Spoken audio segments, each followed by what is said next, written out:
News item from the Houston Chronicle today. Can I just read you guys 3 paragraphs? Because it's amazing. A Harris County grand jury on Tuesday indicted former Houston police captain Mark Aguirre on an assault charge. The former Pistons small forward? No, different Mark Aguirre. That's a sports ball thing, Sarah. He was accused of running a man off the road and pointing a gun to his head because he thought that he was committing voter fraud in the run-up to the 2020 election. Hold on, here we go. Prosecutors allege Aguirre slammed into the back of an air conditioning repairman's truck at about 5:30 a.m. on October 19th of last year. He pulled a gun, forced the repairman to the ground, and put a knee on his back. He ordered another person to search the truck. A police officer happened upon the scene shortly after. Aguirre, who was fired by the police department in 2003, would later tell investigators that he was conducting a, quote, citizen's investigation into an alleged ballot harvesting scheme he thought was orchestrated by local Democrats. He told police that they would find hundreds of thousands of ballots in the repairman's truck. They found only air conditioning parts and tools.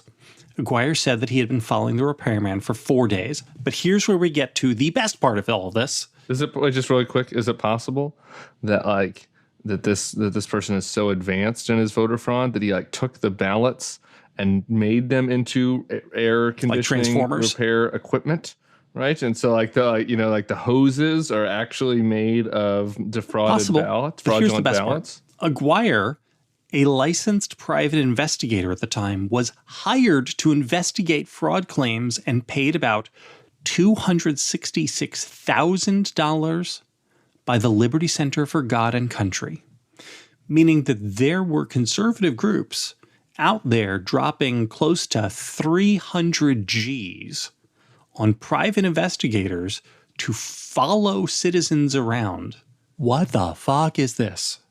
This is crazy town. And all of this, I stumbled on this because I was investigating an incident in the Villages, the place for sex-addicted retirees down in Florida, where they were very, very upset. The Stop the Steal movement, very strong in the Villages.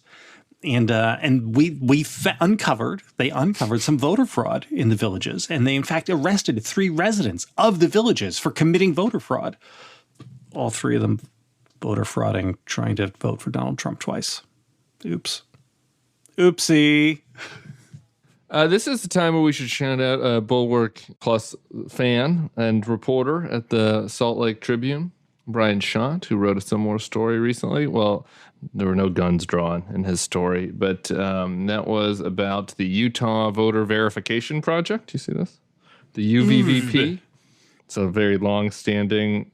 Yeah, the UVPA is a very, it has deep roots in the community. Kind of goes back to the days of Brigham Young. And they have been knocking on doors, trying to match the voter rolls against the humans that are living in these homes to try to uncover voter fraud in the state of Utah, which Donald Trump won, by the way, as an effort, which you might not have remembered that, as an effort to demonstrate that if there was even fraud in Utah on behalf of Joe Biden, that must help prove that there was also fraud in neighboring Arizona. There's a Colorado copycat effort of this, or maybe, I guess it might not be a copycat. I don't know what the chicken and the egg was on these groups. There have been 3 percenters that are part of that effort. So, you've got, the guys, the OK sign, the white nationalist adjacent folks, Hawaiian shirts. Have been going door to door at people's houses, which is not intimidating at all. Having these guys come to your door and ask you about your voting history. So, I guess the point there is seems to be a trend. Yeah, it's a trend. And there's lots of voter fraud out there, not enough to make a difference in the election. But it turns out that anecdotally, it's almost all Republicans. So it's all projection. As everything else in Trumpism, it's projection. But did you see the AP had a massive story where they went through absolutely every instance of voter fraud in the swing states, came out yesterday, huge research project. And they found, I believe it was 476 instances of verified voter fraud. And it was a bipartisan affair. So a bunch of them were Republicans. So that is nowhere near. I mean, it had an infinitesimal, and they caught them. Like the system, like they could figure out who they had reasons. They had the ability to figure out who they were. And so, and some of them were like inadvertent, whatever. Some people are going to jail there's a lot of people trying to vote twice. But that's it. Under 500 cases in a election where, let's see, 71 million plus 78. 8174. 80. 150. 150 I don't know what you add Just those called up 150. to.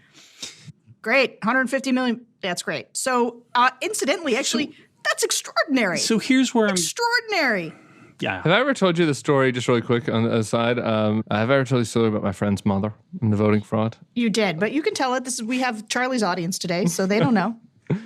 And she was regaling her friends about the problem. There was a discussion among the friend group about the problems with voter fraud and their concerns about how the Democrats had been defrauding elections. That's why Republicans were losing, and that they were all getting hot and bothered by that. There was someone else who wasn't there. It was just sort of sitting quietly. And then they moved on to other topics, kids' graduations, etc. And 20 minutes later, they come back. They're talking about their kids, and one of the moms who was complaining about voter fraud said that her youngest son was off at college and received a mail-in ballot, which she filled out on his behalf in supporting Donald J. Trump, despite the fact that her son opposed Donald J. Trump, forged his signature, sent it in. I'm sorry, what's the point of the story, Tim? She told that story she told that story to kind of regale the same crowd that have been complaining about voting fraud. Everyone laughed, and there was like the normal in the crowd was like, well, didn't you just commit so here in the same way, I mean, this is a perfect parallel. In the same way that having standards for the mainstream media but no standards for the right is an advantage for the right. Having a bunch of people who are so invested in this that they're willing to do voter fraud, who are also convinced that there is voter fraud, and then another section, the other 51% of the country just being like, I just want to live my life. That's helpful to the guys who are in on the voter fraud stuff. Like this is why going into 2022, the most energized subgroup of voters are the people who believe that Donald J. Trump was the rightfully and duly elected president in 2020. This is a problem. No? Well, yeah, this is the Not My Party this week. It comes out tomorrow. Is sort of about the MAGA-verse. And this is one of the unintended consequences. You'd say I think that there's some good arguments for deplatforming from the big platforms, but one of the unintended consequences of that is there is now just this growing and burgeoning, basically dark web of conversations where all this stuff takes place, and where there really is no accountability, where there's a lot of calls to violence, bids to combat, and as Rudy would argued on the 6th. And to your point, the tenor of those conversations is so inflaming, and so not only is that going to help the folks in 2020 who are willing to pander to these people's delusions, but also on the danger side. I mean, there's a direct line between that and the guy. Well, I guess the guy in Houston doing the citizen's arrest. There's a direct line between the billionaire donor